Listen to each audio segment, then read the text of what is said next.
Save me from Ready. Bon appetit, bitch. You are all my children now. Fuck the prime time, bitch. Tell him Freddy sent ya. I've been guarding my gate for a long time, bitch. You are now entering the Dream Realm. Welcome to the Night Terrors Podcast. Welcome, everyone, to the Night Terrors Podcast. My name is Danny Garcia. I'm joined here by Alex Thorn. and we are very excited to bring you a new project which we've been working on. If you previously know us from the Over AF podcast, we thank you for joining us on our new project, which is Night Terrors, where we'll be reviewing horror movies. We're going to start with the Nightmare on Elm Street series, which, you know, is probably the most iconic series, I would think, in horror of all time, in my opinion. And definitely we'll be diving into other series as well. But this, I think, is the best way to begin this project, is with this series, because it's just so, especially for me in my childhood, it's such a big, it was such a big influence on my love for horror movies, and you know, growing up watching that, and just the iconic character that is Freddy Krueger, you know. And I don't know, what did you think that was? Oh my God, yeah. Freddy for me is just the be-all, end-all. I've been a fan since I was 3 years old. My stepfather at the time introduced me to it, and you know, I was just hooked right away. And you know, I had the crappy action figures from back then. I had the Halloween claw. I had his mask. I mean, I was obsessed with Freddy. Yeah, I think that every kid at that time was Freddy Krueger for Halloween. Yeah, and even still, you know, today, as you see, you know, my walls are filled with Freddy, Jason. Yeah. And I've met Robert Englund, which was just awesome. Yeah.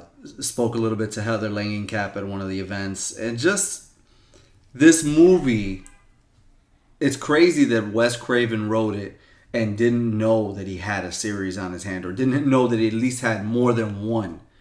It was supposed to be a one-shot. Yeah, it was just going to be a one-off. Right. But, you know, you can clearly see the potential in the story alone to we just got to do this over and over and over again, and we got movies. Yeah, you know? Definitely. I think that they saw the potential of that movie, and they saw what a character, you know, Freddy was.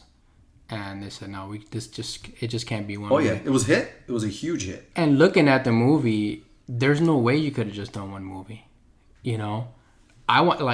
If I just saw this one movie, I'd say, well, I can't wait to see the next one. Right. You know, there's no definitive ending to the movie, you know? Well, yeah. not that we saw. There was originally it was written to be definitive. Right. But of course, you know, Bob Shea from New Line Cinema said, no, we need an open-ended ending to this. Which makes sense, because I think in this movie we didn't get a backstory, really. Like, I mean, we got some backstory on him, but we didn't get like a full, you know, view of what Freddy was, and what he, you know, how he became that character, you know, how he became that monster. So I think definitely having more movies, and you can just build off that, and it had to happen, and I'm glad it did. You know, I'm really glad it did. But what was it about Freddy that really captured like your imagination? Like, what was it that was like, wow, this guy's different, this guy scares me in a whole different way? Well, I mean, I didn't know it back then, but it was, in the end, it was Robert Englund. The uniqueness that he brought to the character, like the standing. Yeah. You know, the way he would slouch one shoulder down lower than the other one. His steps, the way he would, if he ran after you, the way he would trip up himself. Just, there's so many little things that Robert did that made Freddy so much different than Michael Myers or Jason, which I love Jason as well. Yeah. But he had more finesse to his movement. Sure. So there was like, you know, like our typical horror, you know, monster is usually slow. calculated. Like he'll wait for you to make a mistake and then he catches you. You know, as a Freddy, no, he'll run after you. You know, Right. and then I think the scariest thing about that movie is that you're not in control in his world. Like in Nightmare on Elm Street, you're in the most vulnerable place you can be, which is in your dreams. You know, you're not in control. It's his world, you know, and you can't stop sleep. You have to go to sleep. Like, you know, I think they've said that you can die and go insane faster actually from sleep deprivation than like not having food. Right. So just that part where he's gonna tap into that deepest, darkest part of your mind and, you know, scare you with the things that you're scared of the most. That's what he feeds on. He's like a demon of fear, right? Is the thing that got me. It's like when I saw that movie, I didn't want to go to sleep, you know, and that's when you know that a movie or story has affected you, when you know it's a story, yet it affects you like in real life, because you're like, what if it is true? You know, and you're a kid, obviously, Right. You're thinking that, but it's just such a phenomenal story. It's just a phenomenal, you know, character that is Robert Englund, you know, bringing that to life. And I don't think anybody else could do that character justice. No, He is Freddy through Krueger. through the course of this first season of Night Terrors podcast. I mean, there's just going to be so much that it's not even the story. It's it is Robert that made this. It's not the settings. It's not, and I'm not putting down Jason, but it's not Jason Goes to Manhattan. It's not all these things. No, it's always on Elm Street. It's always in Ohio. Yeah. And once they started running out of teens around part 3, they expanded it a little bit further, which was great. Right. You know, and we'll get there too. But with this specific movie, Wes Craven is actually coming off of Last House on the Left. Yeah. Which was kind of like a horror snuff film. Yes, very. You know what I mean? Very. It's a very touchy film to kind of watch even today, where it's like uncomfortable. And he wanted to take elements, I believe, of Nosferatu. Yeah. The original vampire. I mean, from the first kill that happens in this movie, which we'll get to, you instantly realize, oh shit, this isn't a knife in the kitchen type of guy. This isn't an axe to the head. Right. This is way deeper. Yeah. Than that. Exactly. Yeah, exactly. Because he's, you know, Freddy can kill you in so many different ways, right? I mean, obviously the iconic, you know, glove and the blades in the hand obviously is you know, the signature, the trademark of Freddy Krueger, but he can just, it doesn't matter where you're at, he can get you anywhere. He can pose as somebody else, somebody you love, or, you know, somebody that you know, and, you know, right. And he can just, he's very diverse in his way of you know, getting the job done, which is hadn't been seen in you know, a horror movie up until, you know, this, obviously. So yeah, no, and he opened doors, and of course he didn't have all the one-liners that he would later have, but Freddy did have a personality here. Yeah. You know, there are those little moments that we'll see coming up. And with that being said, I kind of want to get started on the movie and talk about that opening sequence with the glove being made. Sure. So simple. So simple. And so, like, once you see that, you're like, whoa, what's going on here? You know, like, it's amazing. It's an amazing, it's a very creative way to start a movie, because usually in horror movies, you don't see the antagonist, you don't see the monster right away, or you don't see anything that has to do with them. Here right away, they're just in your face like, wow, what is this? You know, you've never seen anything like that. That weapon, obviously, you know, Jason has his machete and Michael Myers has his kitchen knife and stuff like that, but that glove, just something about it, it's just like, wow. It was rustically made by somebody, you know? Exactly. It's and of course, like, they could have went the cheaper route. They could have just took a bunch of knives and put tape around the guy's hand so he can do that, you know, around each finger. But no, this was constructed. You see him welding it. Yep. You know, which is so cool. Right. Wouldn't have been as effective if you had a guy with a freaking, you know, glove in his hand and taped knives. That would have looked very. What's interesting about this, again, to think that Wes didn't know he had anything more than one movie, is that there's a theme song. Just like Halloween, it instantly gets introduced in the first part, right? So you hear this theme song throughout the entire movie in different forms, but it's the same notes, so forth. You got a theme song. You got a look with the green and red. He put effort into the look, green and red. Yeah. A fedora. Then he gives the guy a signature killing item, a signature weapon. You know what I mean? And it's just like everything is there. And I honestly do think that obviously Halloween hit, and they said, well, we got to make a part 2 because it was so successful. Friday the 13th hit, again, we got to make a part 2. But I think Nightmare hit, and they said, uh-oh, I think we got merchandise here. Yeah.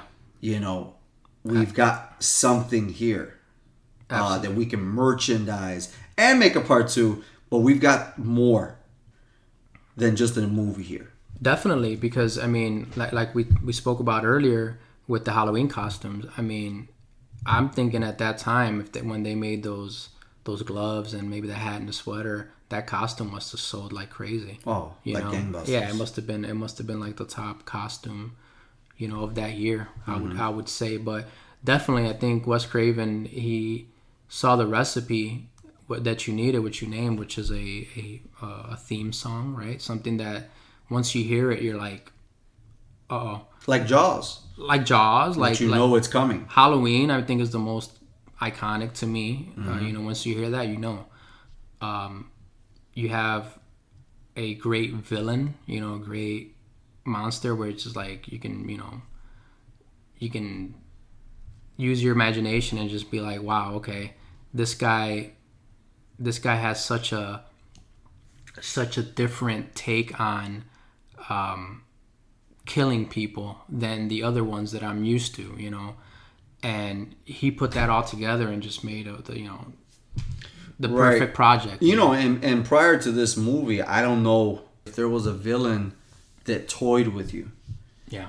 You know, the Texas Chainsaw Massacre just came right after you. It was relentless. Same thing with, there was no talking on the part of Michael Myers. So he's just this figure that's constantly after you. Jason too. You don't know why. You know, hey, we came out here with our friends and all of a sudden this guy's chasing us in the woods. But Freddy would tease you. And we see that in this movie. He had charisma. Yeah, it's almost like he wanted to smell your fear first. Yeah. He wanted to mess with you. Could he kill you right away? Of course. Yeah. But no, he wanted to toy with you, make you scared. He lives off of fear. He fed off that, right? Yeah. Exactly. I think it made him stronger. It kind of like, you know, like with it, it's the same thing. He fed off your fear. Mm-hmm. You know, so definitely. The more freaked out, the more feared you were of him, the stronger he was. The stronger he got, and he would just get off on that. He right. would get off on, you know, knowing he has complete, you know, dominion over you. Like, there's nothing you can do. Once you give him that power, it's over. Right, and then, you know, all the kills essentially in the first and second one, again, we'll talk about it more down the line, but they're essentially Freddy. Right. When part 3 happens, there's a moment in 3 where he's, you know, that snake. He's this big old snake monster. Right. And Nancy sees him and goes, oh my God. And later on she mentions, like, he must have gotten more powerful. Yeah. Because he wasn't able to do this before. Exactly. And it's just that more fear, the more numbers of people he kills, the more, you know, he can do. Yeah. And I think that's something that should be explored in future entries if they ever make movies again. Yeah, because it was never really like delved into. Nobody really like brought that up and said, you know, this is the source of his power. This is why he can do these things. And we see that in Freddy vs. Jason, they try not to talk about him. Right. You know, the cops are like, don't bring up his name. Don't say it. Don't do anything. So, you know, the town kind of just sees it as a joke, as an old wives' tale. You know, no, it's not really talked about much. It's trying to be forgotten about. But they do mention it, like, don't bring him up. Don't talk about him. Because those are the things. It's like an infection. It grows the more people are scared and know about it. Right. Yeah, because it could be something where, you know, it could be something where somebody speaks about him, and then, like you said, it starts like a wildfire. It'd be like, hey, did you hear that this person had a bad dream about, you know, Freddy Krueger? And it's like, oh, what? Who's this? Let's, you know, keep talking about it. You're right. And you give him more power, because the more you mention him, the more you're bringing them more back into existence, basically. So. Right, and it's subtly hinted to in this movie because Glenn, who is played by Johnny Depp, this is the introduction of Johnny Depp to movies. Yeah. His first role.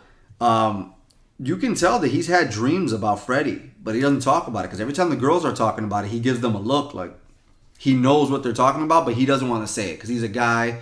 He's not scared. He doesn't, he doesn't go through those things. That's girls who are scared of things. Exactly. In 80s mentality. Right. But yeah, it's very subtly hinted to that he's like, yeah, he's having nightmares too. Right. Right. Exactly. And, as we start, the movie too, I think one of the most iconic scenes is when, he comes out of the wall. He has that visual where he's coming out of the wall while she's sleeping. That's one of the Well, best. no, wait. It's first he knocks down the cross. Right. First he yes. knocks down the cross and she just looks like, what the hell? Okay, she grabs it. And so he needed to make sure he got that cross off that wall first. Right. So he can mess with it, Yeah. Yeah, that's one of the most iconic scenes, I think. And notice that religion's not talked about in this movie, but it's just subtly hinted. It's subtly hinted at because it's basically telling you this guy's like a demon. He's a demonic, evil natured, force. Right. So yeah, that's a pretty cool. You're right. That is something that I didn't even remember thinking about that. Right. Exactly. So, but yeah, I mean, it sets the pace. I think for the movie because you're like, it's like you almost see him, but you don't. But we got that moment, and then so when Glenn and Nancy and Tina and Rod, they all get together. Yeah. Reluctantly, there's a whole bunch of stuff there. Yeah, Rod's an asshole, but Tina likes it, believe me, because she's letting him.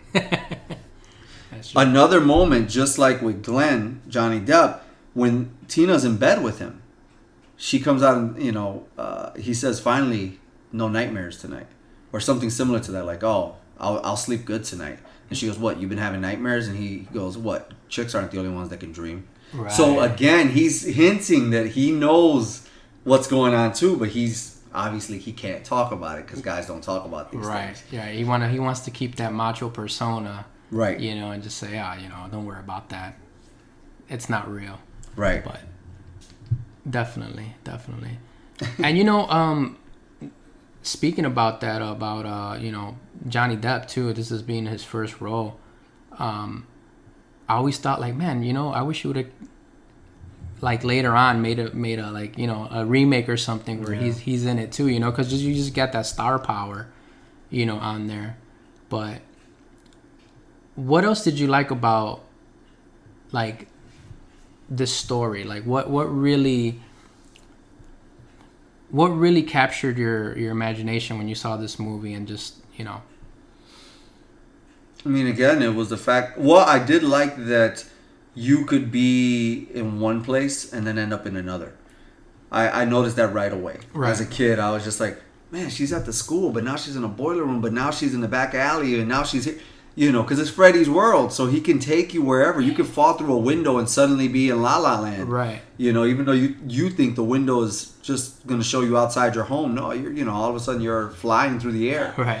It's especially again later on in the series, he just takes it to so many different realms and so forth. But for me, it was this. We'll do a ranking later on. This isn't my favorite in the series. I know everybody says. No, definitely not. I know there's a lot of people. I know you guys who hear this are going to be like, what? There's the best one is the first one. Yeah. Not to everybody. Yeah. I do think the series grows to be better. Better storytelling, better effects, sure, and so forth. Better production value, obviously, as it grows. But I think they did a lot of good with this one. This one's all story. What hurt this movie, I think, was that it wasn't established right away that it was going to be a series. Because I think Wes Craven maybe would have wrote the movie a bit different if he knew that it was going to be a continuation. I think there would have been more backstory to Freddy. I think there would have been more emphasis on,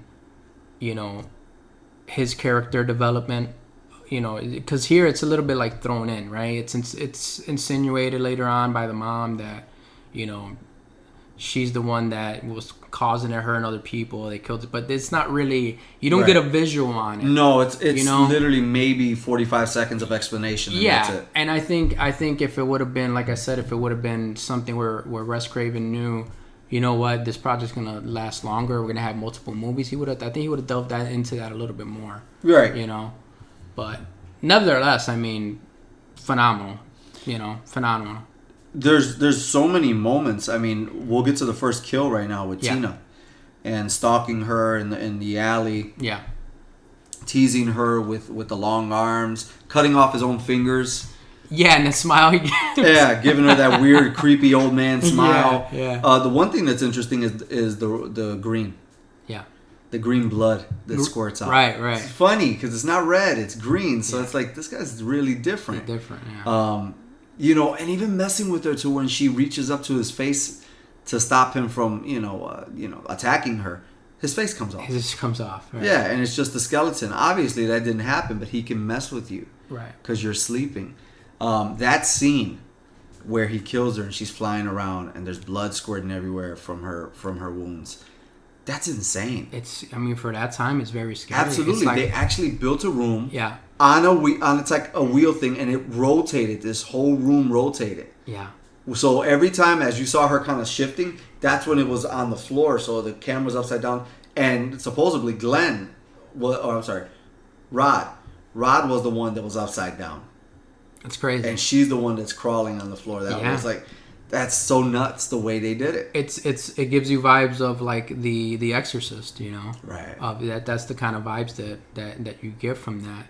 Because when you see that, especially like I said, we got to remember what year this was. 1984. You know, so in 1984, visual effects in a person's like mind is just a whole different ballgame. Like you have a whole different thought process, and doing that is so advanced. You know, it's like wow. I mean, think of how could we compare it to today's visual effects, like maybe how they do like the Avengers and stuff, and they got the Incredible Hulk. Like it's just like wow, this looks real. He looks like a real person. Like that looked real for that time. I think the most interesting effects that have happened today that people have really talked about is that de-aging. The de-aging that they did in Terminator. Oh, the yeah. de-aging Oh, that they did in Coming to America 2. Sure. That's the new talk of Hollywood. Like, holy crap, we can make them young again. Yeah. You know? Yeah, it's amazing. Right. So, I mean, for that time, something like this was like, amazing. Yeah, I mean, and then we got to consider too, like you just said, when this happened, Terminator came out this same year. Yes, Terminator. Yeah. And that's Terminator 1. Right. Which was all practical effects. Yeah. Outside of the final scene that had a little bit of the them in front of a screen with that claymation type stuff. When you saw Arnold in front of the mirror and he's, you could just tell how fake it was, Yeah. It's like it was, but here you really don't get that a lot, No, because a lot of it is kept in the shadows. And yeah, exactly. So, it's they did a great job. They did a great job, man. It's a phenomenal look. Even the little things he does, like when he cuts himself and the maggots come out of his body, like that's just a scary effect. Like, why is he doing that? He's just messing with people's heads. He's just messing with you. That's he can kill her. And instead he's flicking his tongue at her, cutting himself. Right. He just wants to traumatize you first. Right. Until he feels you're right to kill. Exactly. And then, you look at the scene here where she's in the school, and he teleports her right to that boiler room. And this is where she finally understands what she's up against. Mm-hmm. And she's like, this isn't real. And she burns her arm against the boilers. Like, it's all in my head. That's where she starts getting like the idea of like, I can control this myself. Do something, right? Because, thinking about this movie, I remember seeing her do that. And I remember I was like, gee, I wonder if I can control my dreams and know. And then when I finally did it one time where I knew it was a dream, I was like, and I woke up, I was like, damn, this is real. Like, you can actually control your dreams. You're actually in control of this. It's crazy how this movie taught me how to do that, right? It's Right. like that's the effect that these stories and these movies can have on you, that they can almost like give you like an insight of what you can really do in life, you know? Like, it's insane. Right. Absolutely. You know, one of the things too is that in this movie, people who are killed in the dream, Yeah. they die the same way in real life. You just can't see it. Yeah, exactly. That's what's crazy about it. You know, Tina goes around and then the next kill is Rod. I'm sorry. Yeah, Rod. Next kill is Rod, and he gets hanged. So, yeah, nobody could see Freddy, but he still got killed the same way. Right. So it makes it look like he killed himself. Exactly. And in the first kill, it looked like he killed, Right. His girlfriend. Mm-hmm. But yeah, that's very interesting. And looking back at it now, like, there's so many different takes you can take from like a movie. You know how people always have fan theories and stuff like that. It's like, what if there was no Freddy? It was all just in their head, right? Right. Like, what if they're really just like crazy and somebody put that in their mind and these things happened. He really did kill his girlfriend. Right. He really did hang her. Like, I didn't think of that back then, but it just gives you, it makes you think. Right. It makes you think about stuff. So Absolutely. Rod ends up in jail from the whole fiasco, which he didn't handle it well, by the way. Not at all. For being a tough guy, though, right? He was such a tough guy, and it's the funny part was when she first remember when they're in the grass? Yeah, when they're in the woods. Yeah, I remember when he just almost attacks her. He attacks her, tells her shh, and then she doesn't act up. He goes, "I'll kill you." Yeah. Wait, what? This is why you're running away, because Right. you didn't do it. Right, exactly. And that's how you tell her to calm down. Incriminates himself in front of the cops. That's idiot. That was funny. Yeah. That's hilarious. But yeah, Rod has been experiencing it too, because he knows exactly what it sounds like, what he looks like. Right. He just couldn't see the guy when it happened to Tina, but he had been having the same dreams. Right. This movie doesn't explore that. This movie doesn't show Freddy going after the guys. It shows him going after the girls, because it opens up with Tina, and then we follow into Nancy's dreams. Right. I've always wondered, like, what would this have been like if some of the scenes of them trying to figure out what's going on with Nancy was more of like Rod dreaming. Yeah. Or more of Glenn dreaming at least once to see what he dreams of. Do you wonder why they did that? Maybe just because, at the time... At the time, it was easier to prey on women right. than on men. Right, exactly. Because I think it you're in the theater, it'll relate more to a woman back then, to scare them, right? To be like, wow, I'm going to get the cheap jump scare, or have them, when they go home, think about it, like, oh, this could happen to me, like, right. So, yeah, I get it. We get the iconic scene in the bathroom. This is Nancy's second coming into it with Freddy. And again, he doesn't try to kill her. Right. He just tries to drown her, but he messes with her first. Right, exactly. And then he lets her go. Which is such a scary thing, because when you think about it, like, falling asleep in the shower, like, in the bathtub, like, it's terrifying, Oh my God. Yeah. I laughed so hard. But not back then. Yeah. When I saw none of this, I never saw any of these things back then. But in the scene where Johnny Depp climbs up to Nancy's room, Yeah. right? And he's over there, he moves that little TV like it's a tablet. Right. He moves it so easily, and I'm Yeah. thinking, I remember these TVs being pretty damn heavy. Yeah, they weigh like a ton. That's but true, yeah. Johnny Depp moved it just like it was a tablet. One area to the next. Another funny thing about that is when she's taking the pills to... Stay awake. Stay awake pills.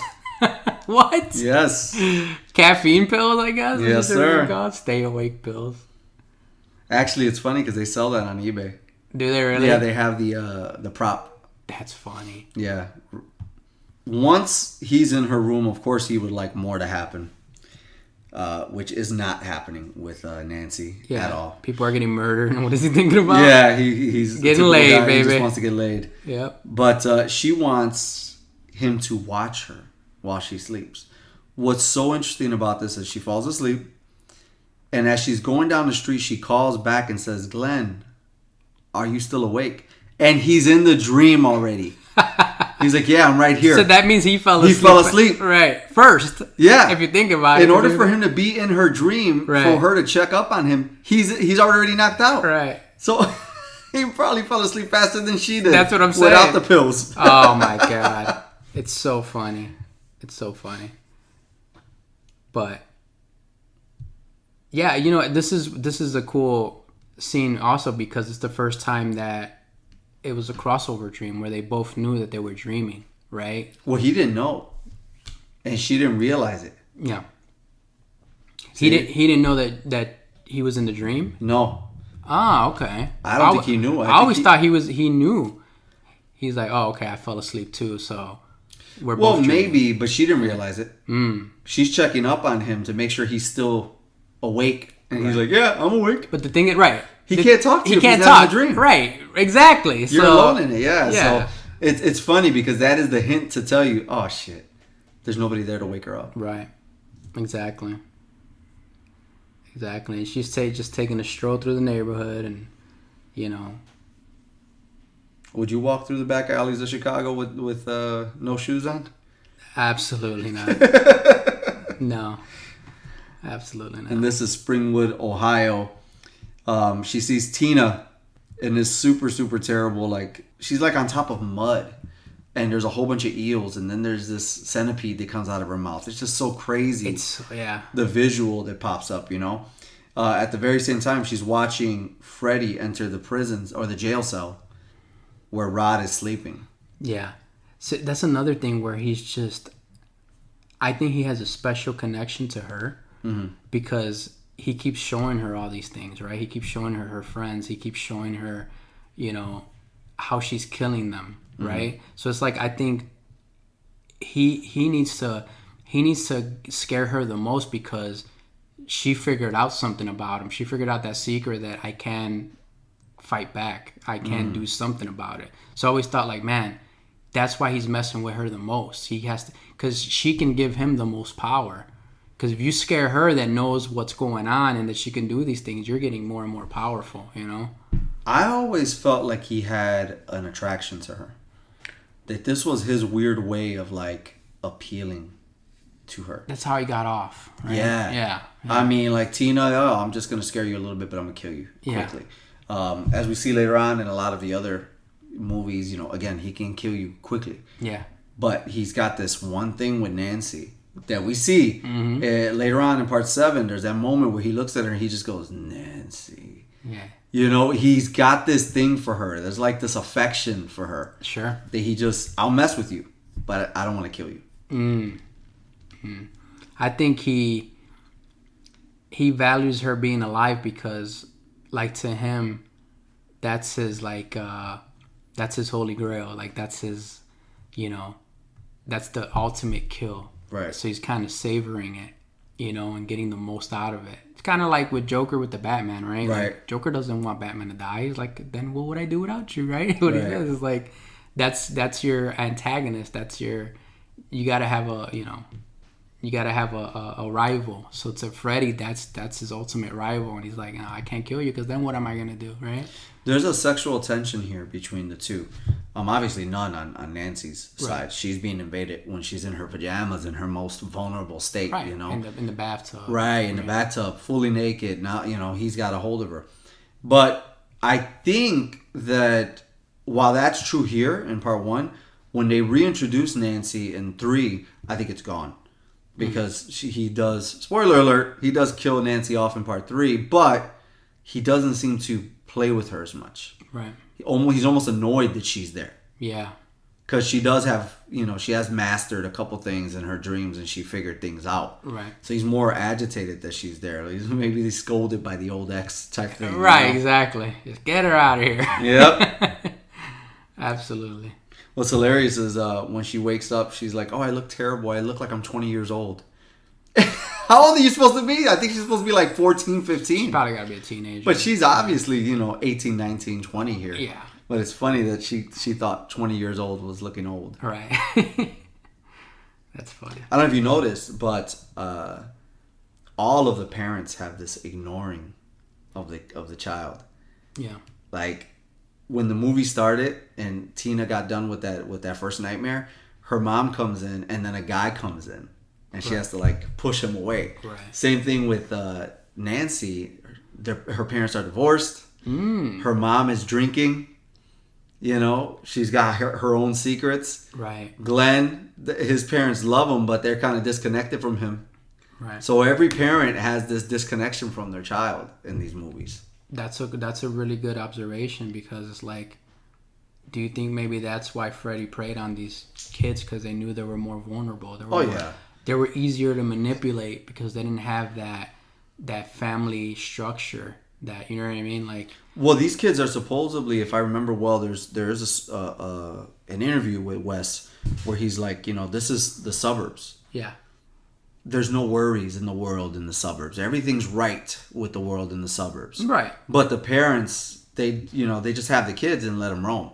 Exactly. They're not hands-on parents. No, they're the kind of parents that, you know, here's some money, go to the mall. Yeah, and that's what he said. He was out like, of my hair. Yeah. You know, he said that several times. This is the suburbs. There's no worries. The parents are disconnected from the children. This is the perfect playground for Freddy. And that's what I love watching these movies, because you really like delve into those details and you start thinking about that.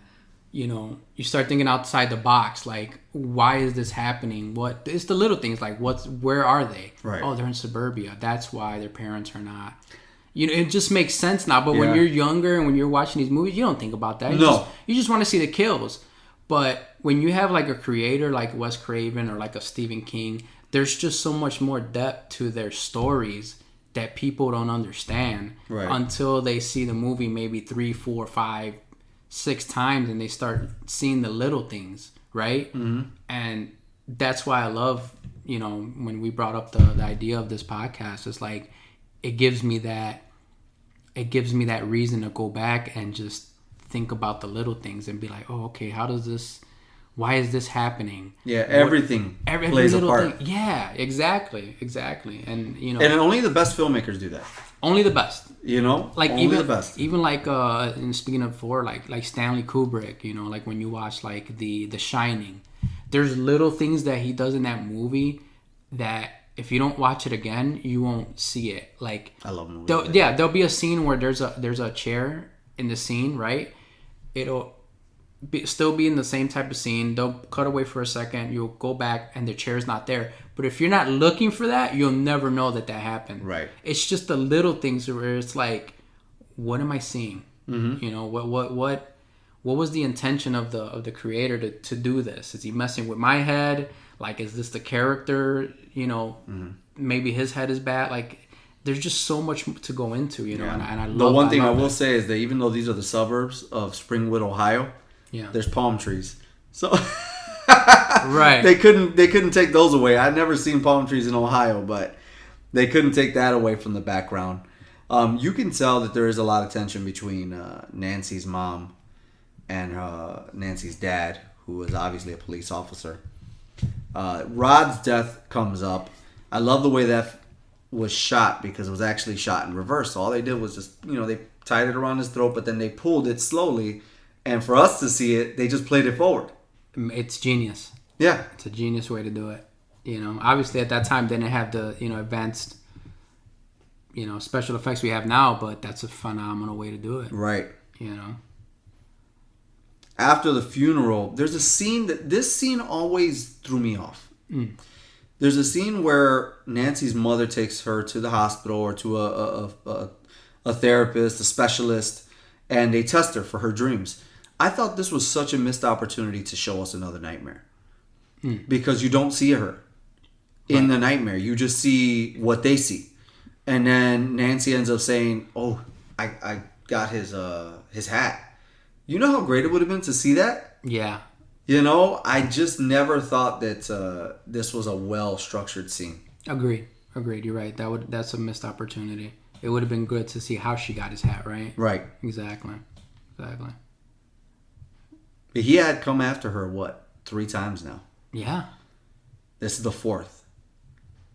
I mean, she's been through a lot. And she's lost 2 friends. She's been through a lot. But just like you said, it's like one would think, why is he letting her live? Well, we know he can kill her anytime he wants to, you know? And this is the mentality you got to understand that these psycho killers, you know, these psychopaths have, right? That their enjoyment is not only killing you, their enjoyment is making you suffer and making you know, like, what is it? The fear of death is worse than death itself. So it's like, here it comes. Like, that's good. It's coming, you know? And it's like, whoa. We get to see that Nancy is starting to read a booby trap book as if this is going to be Home Alone. Yeah. But then we also finally get an explanation from her mother, who has the glove in their basement.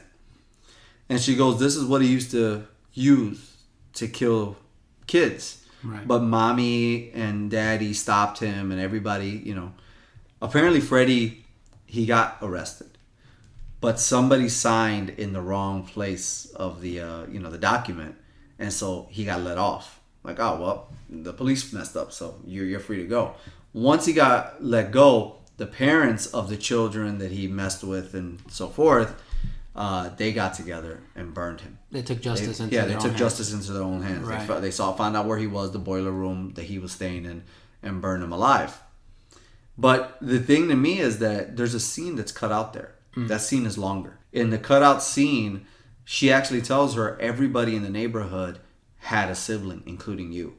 So Freddie had already killed basically one of every kid in every household, which is why they went after him. He was going to be a child molester, but there was a child molestation case in 1984 that was hot, and they didn't want this movie to get taken out of theaters because of it, so they changed it to child killer. Right. Yeah. Right. But that would make sense. That would make sense that he is that. And if I'm not mistaken, didn't they dive more into that in the... Is it the New Nightmare? Yeah. Yeah. Well, into what? Into him being a child molester? Yeah. There's hints of it. There's explicit talk of it too. Yeah. In 5, 6, and then in the remake, it's like questioned whether or not he did it. When it's you can clearly see he did it. Right. So they try to make it like, no, he didn't do this, and he was innocent. That's why he did it. We'll get to that. Yeah. Jesus Christ. We get to the point where Nancy, which by the way, I can understand how she's annoying to Glenn. Sure. Because Glenn is just, he's one-track minded. He's a teenager. He just wants some. Yeah. That's it. But he's got this, crazy girlfriend who lives right across the street. Now she has bars on her window from her mom so that she doesn't get out at night and so forth, and nobody gets in. There's a point in this movie before Johnny Depp, the character, dies, which is an awesome death scene as well. But there's a point where Nancy calls him, and her dad picks up. Glenn's dad picks up.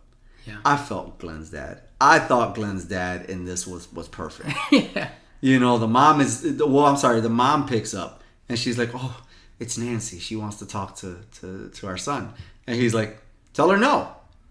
And the mom just looks like, oh, like she doesn't know how to say no to her. Right. He's just like, "Look, you got to be tough with these kids. He's asleep. Bye." And then he leaves the phone off the hook. He's like, "You got to be tough with these kids. That's all. Let's go." Right. That's a dad. Oh, yeah. You know what I mean? That's a dad. Just put a stop to it right now. Yeah. We're not. He doesn't pussyfoot around there. Yeah, we're not worrying about your feelings. Direct, like, It's late. My son is sleeping. Good night. Yeah, exactly. Exactly. We don't got to explain to you anything. Like, right. Exactly. So I felt the dad 100% in this. We get the iconic scene where her phone rings and it's Freddie. Yeah. And then she rips the phone off. So, logically it's not supposed to ring. But it rings again, even while it's off the hook. And that's when we get the iconic, "I'm your boyfriend now." And the phone turns into Freddie's mouth. It's such a... to me, it's such a... It's not scary, it's funny. Right. It's Was it scary back then? No. No? It's hilarious. It was just like, what? It just licked them. It was just, it licked her. It's so funny. But... Well, that too. Even that line, "I'm your boyfriend now." Yeah. He's got something for her. And that's the thing that separates Freddy from all these other, monsters, is that he has the sense of humor. Mm-hmm. The comedy thing is it's so, it's so different, right? Because he's a serial killer. Obviously, you're gonna get scared and all everything on the movies, but you know something funny is coming. Like there's gonna be a scene where it's gonna make you laugh. There's a moment in the remake. There's an element there that I wish would have been in the original, which is, I believe Nancy's mother tells her, "You were his favorite," which is why he's going after you now, or which is terrible to hear anything like that. Which means he did try something with her when she was younger. But in the first movie here, we have no idea why he's specifically after her and has this infatuation with her. If you were to make sense of it with what we found out about Freddy later, you could say, "Oh, yeah, he worked at the school. Yeah, he had all these kids, disgustingly." And she was his favorite. So now that she's a little older, he's like, you're mine. I want you to be mine. I'm not going to kill you, but I want you to be mine. Right. Exactly. Because that's something that you wanted to, like I told you, if Wes Craven would have known, that the movie would continue on, the series would continue on, I think he would have this movie would have gone a whole lot different. Mm-hmm. But I'm glad that later on in the series we did get that context and we did find out what it is that Freddy had for her, So right, that's cool. Glenn dies. Nancy can't get out of the house because there's bars. The mom locked everything. The mom really went into overkill. The mom kind of killed everybody. Yeah, in a sense. Exactly. She's the one that really stopped her daughter from flourishing. The dad, I think he's doing great. Yeah, he's trying to be nice to her. He's trying to be there for his daughter. He's assured her that he will be there with whatever she needs, even if he thinks that she's out of her mind. Yeah. But Glenn dies by being pulled into his bed, and once he's pulled into his bed, there's just this flow of blood, this endless flow of blood that just comes out of his bed into the ceiling. Which is terrifying because they don't show you why that happened. Right. But you can use your imagination. It's obviously more blood than one person can output. Right. But it's just this endless flow of blood that's just coming out. It's just it's a terrifying scene, and one just like we talked about having, what if we could have saw their dream? How did he die like that? Right. Like, did he fall through like a shredder or something, and it just like right. That's and they didn't have the effects for it. This is at the time this is a low budget film, so they didn't have the effects for it. But a cool thing about that, it's like reading a book. You can use your imagination. And you can say, "Oh, I know how he died." You can create your own story, which is pretty cool in a movie, in a book, where you can have like that thought of like, okay, this is how I think he died. I think Freddy trapped him into like, falling into like some type of pit that would like had a bunch of saws and he just got cut to pieces. See, you can do that today. Yeah, that's why this is a perfect series for today. Exactly. Well, she puts her booby trap knowledge to work. She sets up this Home Alone-like affair and then sets up her alarm, falls asleep. The one thing that I also noticed is that once she's asleep and she's coming down her own basement steps, and obviously from her basement steps it even leads even further into, now a boiler room. Right. He's replaying all of her friends' deaths out loud to her. We hear this. Well, I'm assuming she hears this. Yeah. He's laughing. He's retelling anything she's heard from her friends. Then there's her friends screaming. So he's messing with her. Yeah. Still, even while she's trying to find him.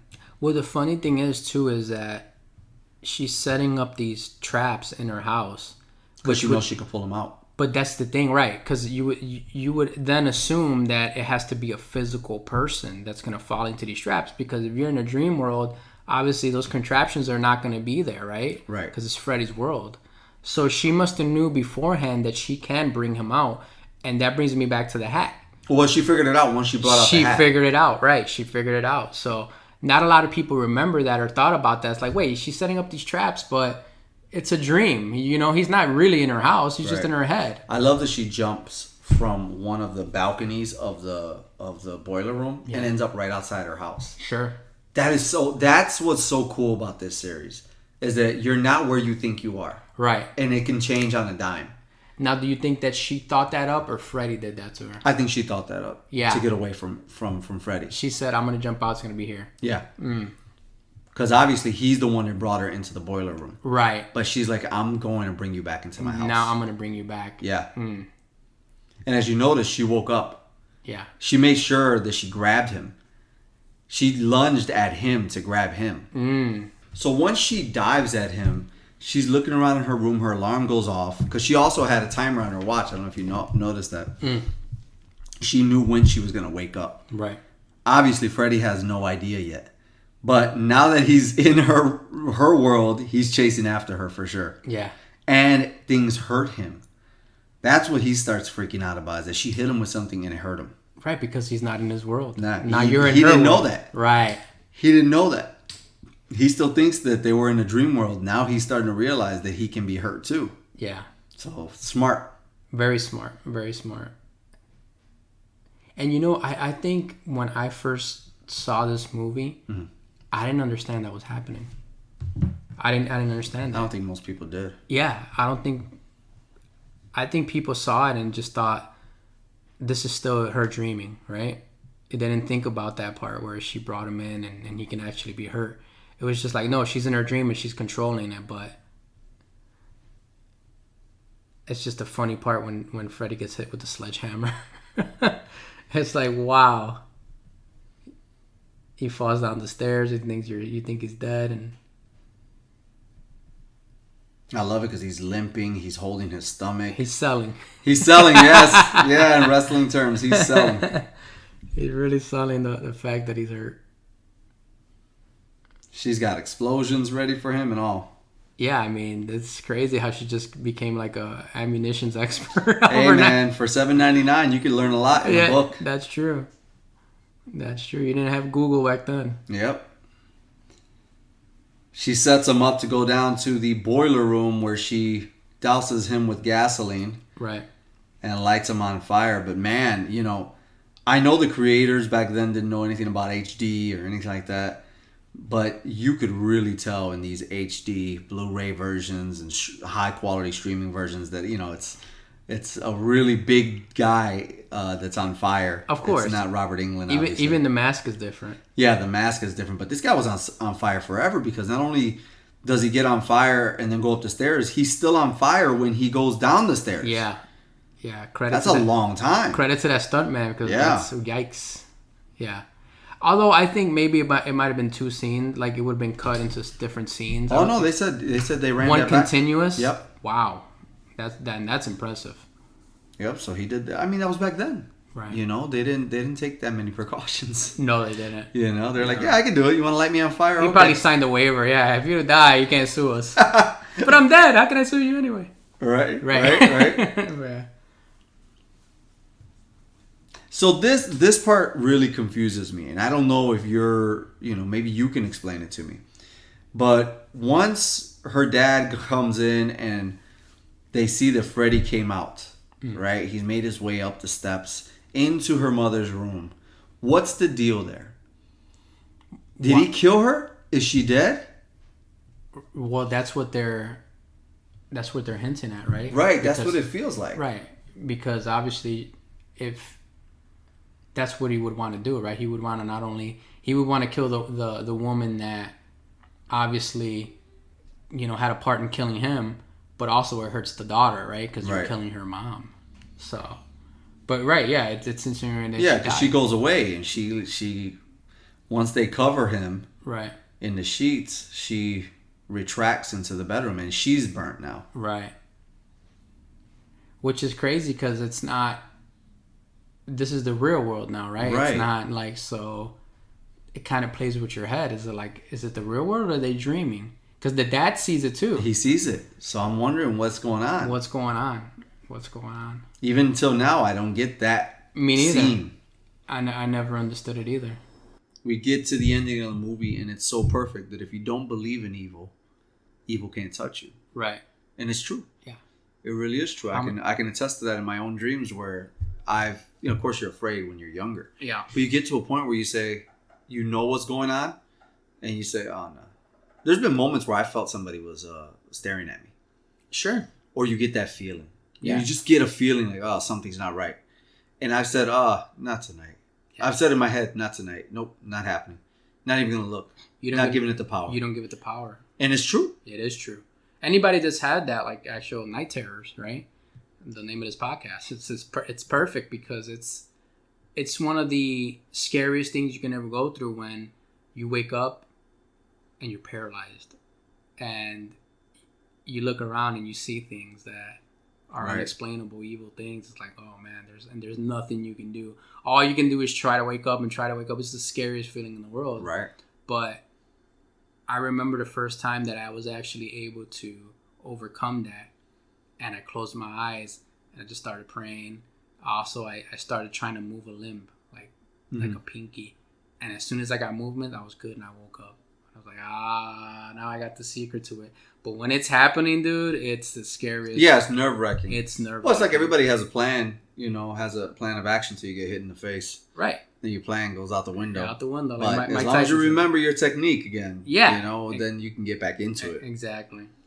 The ending, once Freddy fades away, she turns her power. In fact, her last words to him are, "You're shit." Yeah. She's like, "You're nothing." The ending to this, with the car taking off and it basically kind of turning into Freddy, the mom acting oblivious to seeing everything, and then she gets pulled through the window. Right. What'd you think of that?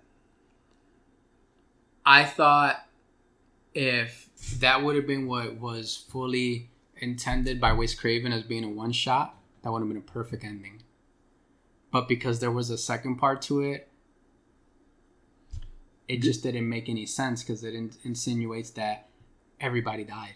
Yeah, this is one of 4 endings that they shot. Right, because there's the DVD that has the... Right. The other endings is Freddy takes the place of the driver and he takes off. The other one is just the mom being dragged through the window and the girls jumping rope, which none of the stuff happens. They just take off like regular, the kids, and then she gets dragged through the window. Right. And then the other one is the car turns into them. The car turns into Freddy. And she gets dragged. Either way, in all of them, she gets dragged through the window, which is a weird thing. And I guess it's fitting just because it does look like a dream-like effect, the way she gets dragged through the window. It obviously being a blow-up doll. Right. But if I believe the only time we see the little girls in this movie is in the end, right? You're right. The little girls with the white dress. Yep. Again, signifying the age that Freddy came from and the little girls that he would prey on. Right. And the song, 1, 2, yeah. Freddy's coming. Which lets you know he's not dead yet. He's not gone. He's not dead. Yeah. It's a cool ending. I do like the ending. It's cool, but it's just like there's so many questions left unanswered. Mm-hmm. Because it's like, okay, everybody's back alive. So does that mean everything that happened was a dream? Was all in her head? Right. It's still very open-ended. I don't think there's one definitive answer to And you know what? I'm fine with that. I'm actually fine with that because that's what makes your imagination flow, right? Right. And it's like, cool, man. Like, what really happened? Was it all a dream? And at the end of the day, sometimes it's like, I don't want the answer. Right? Because I feel like my answer is the best answer. Right. And that's the sign of a good movie. That's the sign of like even a good book. A good book, you read it and it's like you put your own spin on things. You put your own thoughts on how people look, on how people, you know what I mean? Like speak. Right. What language they use. Like it's that's a great creation when you can do that. And moving forward, like the next movies, we're gonna see how much that evolves, and I'm excited to go through that journey. The budget for this was actually much higher than I thought. The budget for this movie was $1 million. $1 million. That's a lot for 1984. That's not low budget. Although they were saying this movie was low budget and it was made on a shoestring budget, but $1 million is not. That's a lot of money. But compared to what it brought in, So imagine this: they've never had a hit that made this kind of money before in terms of New Line Cinema. $57 million, and they spent $1 million on the movie. It's a hell of a... That's a return. That's a big return. Yeah, because, I mean, 1 million nowadays, I mean, good luck getting an actor that's going to even, you know, like, that's not going to happen. Right. So, considering the budget for your actors, the budget for your staff, the budget for the actual movie, like, you know, the stunts and all that stuff, that's insane. Right. You know, $1 million is like, it's nothing for a movie, right? Exactly. It wouldn't be that long before part 2 comes out, which we'll be talking about in next week's episode. Part 2 comes out in 1985, about 11 months after the first one. Quick turnaround. Quick. I mean, you could tell as soon as this hit. Strike while the iron's hot, right? Yeah, they were going to make a second one right away. Yeah. In which, you know, we'll talk about that next week and Wes Craven's lack of involvement in it and so forth. Yeah. But Danny, would you rank the first Nightmare on Elm Street with a thumbs up or thumbs down? Oh, thumbs up. Completely, right? Oh, completely. Yeah, I mean, this is the horror movie that definitely changed the way that I looked at horror movies growing up. You know, my sister just, her biggest fear, she can't even watch these movies, and she's, you know, in her late 40s. So imagine that. Like, she watch any other movie, I can't watch Freddy. Wow. So I remember watching when we first watched it together, and how scared she was of it. And I was just like, you know, it didn't scare me, you know, like at that time as much as it did her, right? Right. But it still got to me. I mean, don't get me wrong, I was a kid, but to have that long lasting effect, even all through the years, is pretty cool. Right. You know what I mean? Absolutely. It's insane, but yeah, definitely one of my favorite characters of all time in any movie, not just horror. Freddy's one of my favorite. Robert Englund, still to this day, is, you know, if you put him in the Freddy costume, he's gonna knock it out the park. Absolutely, 100%. And we're hoping in this podcast maybe we can get some interviews with people later down the line. We're gonna try our best to see who we can get from each individual movie to kind of come down and talk to us and talk to you guys, really.